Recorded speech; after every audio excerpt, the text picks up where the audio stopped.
श्री गणेशाय नमः। नमस्कार देवी और सज्जनों। आज मैं अपनी बेटी के घर आया हुआ था। बेटी ने कहा कि आपके आने का कुछ तो लाभ हो कि आप एक छोटा मोटा वीडियो बना दो। मैंने कहा बताइए किस पर बना दें। तो उन्होंने कहा कि यज्ञ की विधि एवं स्वाहा शब्द का हम जो उच्चारण करते हैं वो क्यों करते हैं और ना करने से क्या होगा, इस पर प्रकाश डाल दीजिए। मैंने कहा लो अभी डालते हैं।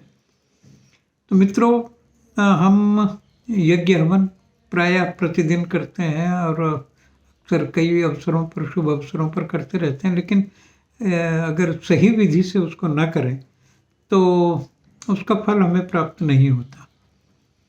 तो मैं ये चाहता हूँ कि थोड़ा इस पर विचार हम आपस में कर लें कि क्या करना चाहिए।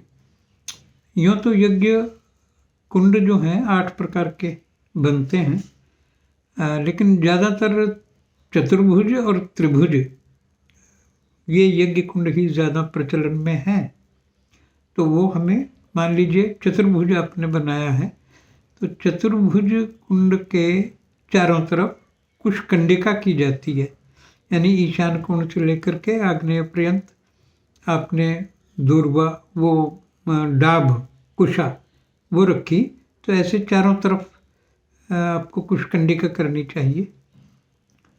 और कुशकंडिका करने के पश्चात जो 3 आपको स्टेप दिखाई देते हैं चतुर्भुज में, यज्ञ में, तो उसमें कोने वाले राइट साइड के जो कोने हैं उनमें ब्रह्मा, विष्णु, महेश, इन तीनों का पूजन किया जाता है।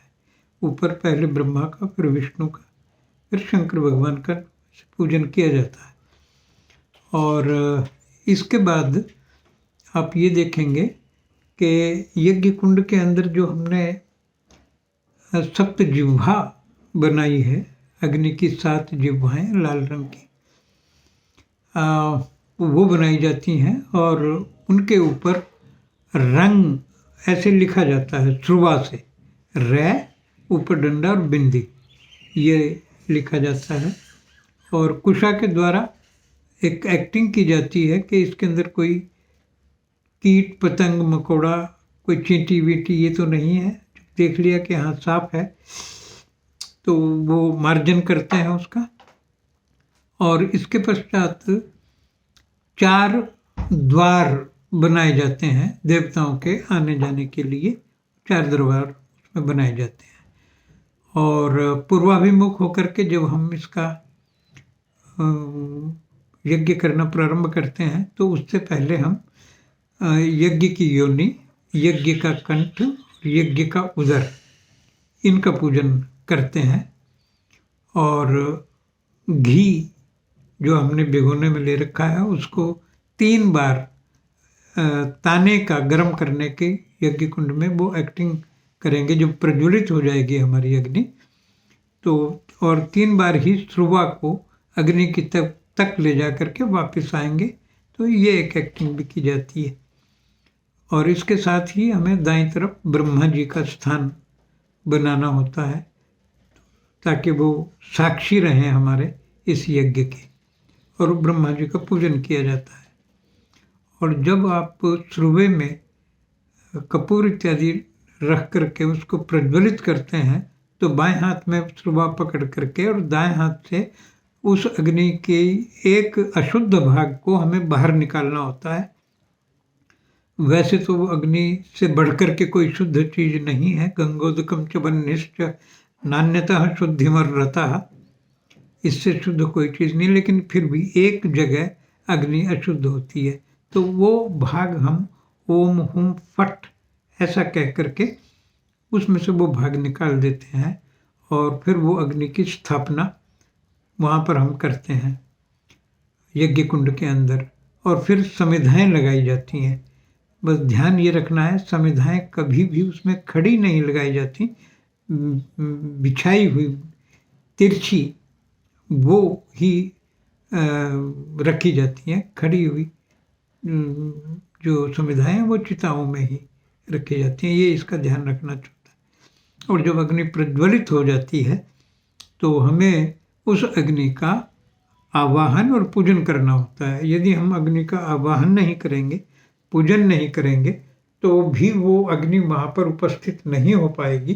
तो ना होने की वजह से तो वो हमारी ग्रहण नहीं करेगी। तो उनका अग्नि का आवाहन करना और उसका पूजन करना सबसे जरूरी ये काम है कि हम उसका आवाहन करें और पूजन करें। और इसके पश्चात हम पहली आहुति मौन मंत्र की देते हैं। उसके बाद ये सब शुरू करते हैं आहुतियाँ देना। और इसके अतिरिक्त हम प्रणीता पात्र और प्रोक्षणी पात्र ये भी यज्ञ के कुंड के बाहर रखते हैं। प्रणीता पात्र प्रोक्षणी पात्र का मतलब है कि एक में हम जब स्वाहा करके अग्नि में घी डालते हैं तो एक बूंद उसमें टपकाते हैं।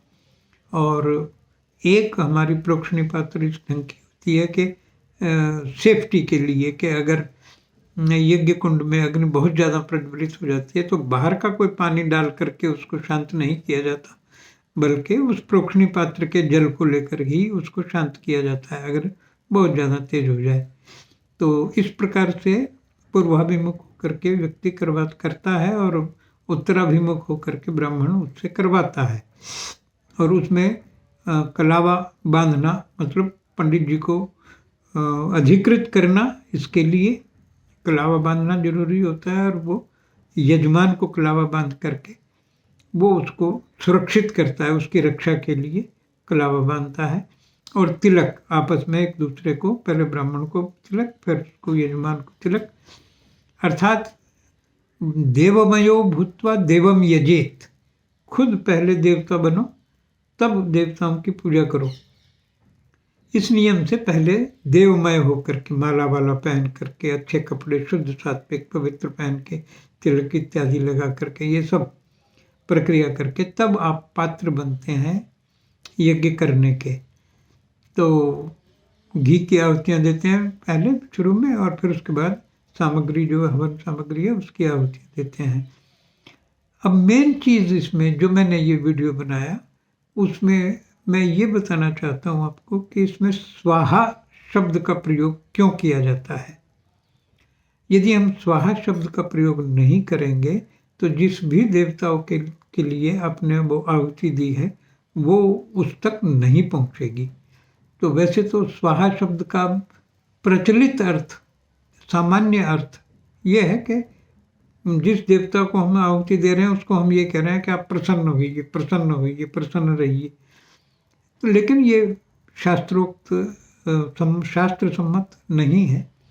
मैं आपको इसके पीछे की एक कहानी सुना देता हूँ कि सृष्टि के आदिकाल के समय में कुछ देवता मिलकर के ब्रह्मा जी के पास गए थे और ये कहने लगे कि ये यज्ञ जो होते हैं और हमारे लिए जो आहुतियाँ दी जाती हैं उसमें वो हमको प्राप्त नहीं होती हैं, तो आप कोई ऐसा विधान बताइए जो वो देते हैं और वो हमको प्राप्त हों। तो ब्रह्मा जी ने स्वीकार किया उसको और मूल प्रकृति की आराधना की। और मूल प्रकृति की आराधना से भुवनेश्वरी देवी प्रकट हुई और उन्होंने स्वाहा को प्रकट किया। और स्वाहा को प्रकट किया तो ब्रह्मा जी से स्वाहा ने कहा कि हम आपके तप से और आपके आवाहन से प्रसन्न हैं, बताइए क्या आदेश है। तब ब्रह्मा जी ने कहा था कि आप अग्नि की दाहिका शक्ति बनिए, मतलब जो सामग्री उसमें डाल रहे हैं वो उसमें दहन हो उसका, और आप गृह स्वामिनी बनिए, यानी स्त्री, मतलब यज्ञ की अग्नि की पत्नी के रूप में वहाँ पर विराजमान रहिए। जो भी यजमान, जो भी पंडित स्वाहा बोल करके जिस मंत्र से भी जिस देवता के लिए वो आहुति डाले तो वो उस तक प्राप्त हो, ये आपकी जिम्मेवारी हम आपको देते हैं।